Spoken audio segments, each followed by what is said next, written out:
Hola Taurus, Sun, Virgo, Moons. Welcome to your 2022 Sun Moon reading. If it resonates, consider a personal reading. Just send me an email or a DM. Also, when you view this is when you're meant to see it. It doesn't matter the time of year. Also, check out your 2021 Sun Moon readings in my playlist to see if they rang true for you. The first portion of this reading, I'll go over your traits of your Sun Moon combination. I'll lay out the main cards. We'll take a quick look at your 2022. The second portion will be the Vimeo link below, where I will have a deeper interpretation of the cards with clarifiers, in addition to a card of advice. For 2022, I'll be dividing the year up into 4 different sectors. So, Taurus, Sun, Virgo, Moons, if someone wants to get your praise and admiration, they will have to work hard for it. The challenge is getting through that cool, stoic, and analytic persona you have. Additionally, if they're not a hard worker who is responsible and takes accountability, they definitely have a hard road ahead of them. Cautious and skeptical, your eye for detail spots flaws before others do. This is a great asset when it comes to making important decisions after you have analyzed them sufficiently. Modest and humble, you tend to avoid those who need to be the center of attention. Besides, they usually try to distract you from your long-term goals and security you're always planning. However, you are kind and will help those in need, especially those who need your wise counsel. You also take very good care of yourself and your health, mostly because once you decide upon a regimen, you can easily incorporate it into a long-standing habit. But 2 of the habits you need to work on curbing might be your intolerance to others' opinions and harsh criticisms. So let's see what's going on. Holy Spirit, angels, divine guides, the universe, can you please provide your truth, your wisdom, your clarity, and your insight for Taurus, Sun, Virgo, Moons for the year 2022. What do you see? What do they need to know to reach your higher ground, become closer to universe and closer to divine through your messages? Any messages would be greatly appreciated. We thank you. Thank you for the card for January, February, March. What do you see for April, May, June? April, May, June for Taurus, Sun, Virgo, Moons. We have the 7 of Cups in the upright. Also, if you skipped the intro, you might want to go back and check that out. It'll tell you about your Sun Moon combination, and it will also tell you how to use these readings for your best benefit. Page of Swords in the upright for July, August, September. Check me out on Facebook, Instagram, TikTok. Like, share, subscribe, or donate. Otherwise, we end on the 5 of Cups in the reverse. So it seems like at the beginning of the year, you all are a little too set in your ways, I feel. I feel as though, the 8 of Swords is when you're kind of restricted, but it's of your own doing, okay? And it's usually habits that you have, past, behaviors that you continue to do over and over again, patterns that you continue to do over and over again, not reflecting on how those things aren't really working out for you. The weird thing about habits, and I don't mean to, overly use that word, because I know I use that in your combination too, but good habits are great. You incorporate them and they're good, but sometimes we do things, and if nothing negative comes out of it, then we just continue to do it that way over and over again. But that doesn't necessarily mean that that's the best thing for you to do. That doesn't necessarily mean that there are better ways of doing things.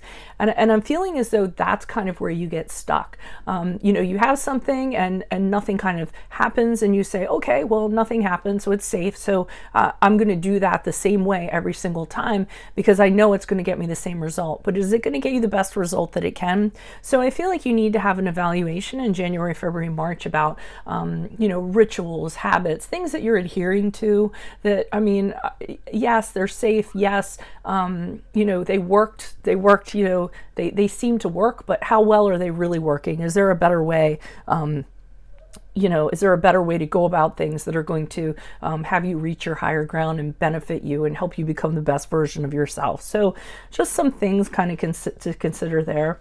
April, May, June looks really good. Looks like you're going to have a lot of opportunities just splayed out before you.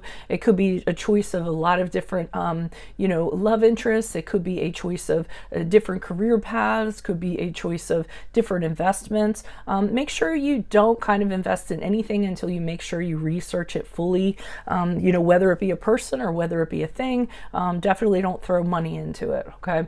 That's one of the cautionary tales of the Seven of Cups in the upright. You want to make sure you look into each and every cup and know exactly what you're getting into. It can be a little overwhelming of things just being presented to you all at one time. So, you know, how do you eat an elephant? One bite at a time. Same thing here. July, August, September, I see you watching somebody or watching a situation very observationally, and you guys are very good at that too. So you're kind of you know, carefully keeping your eagle eye on something, trying to figure out a situation or a person in terms of what their truth is, being very curious. Some of you might actually be, you know, looking in on someone, spying on someone, trying to get granules of truth and trying to put things together for some reason. So, but at the same time, you're being a little bit guarded. I always think of that with the Page of Swords in the upright, kind of holding that in a defensive stance or a guarded stance. You know, in case in case you get found out, you'll have a reason or something you'll be able to provide for them. So for instance, if you get caught looking into somebody, I feel like it's almost like if you get caught, your sword is like the ready-made excuse that you're going to have. But that's just for a small percentage of you. And then the Five of Cups in October, November, December in reversed, to me, seems like you're going to end this journey of 2022 becoming a better version of yourself. So I almost feel as though a good way to kind of put this is I feel like you lost yourself at some point along the way. And again, I could go back to our talk about habits and rituals and things like that. And I feel like the Five of Cups in reverse is you going back to like a point in time where it was a really good point in time in your life, where you felt really good about yourself. Things were, you know, going wonderfully. The people that surrounded you were fantastic. And I almost feel like you're going back to that point in your life. It's almost like the version of the person that you were intended to be. So I almost feel as though 2022 is going to be you stripping off the trappings or the baggage that you have acquired through adulthood and actually becoming a little bit lighter on your feet and letting go of some of that load at the end of the year. So that is what I have for you all. If it resonates, consider a personal reading. Just send me an email or a DM. We can certainly set that up for you, but make sure you click on the Vimeo link below, where I'll be pulling these cards on those cards for a deeper interpretation, along with a card of advice for 2022. Check out your 2021 Sun Moon readings in my playlist. Check me out on Facebook, Instagram, TikTok. Like, share, subscribe, or donate. Otherwise, Taurus, Sun, Virgo, Moons, best of luck to you in 2022. Adios from Veronica Garnett. Bye.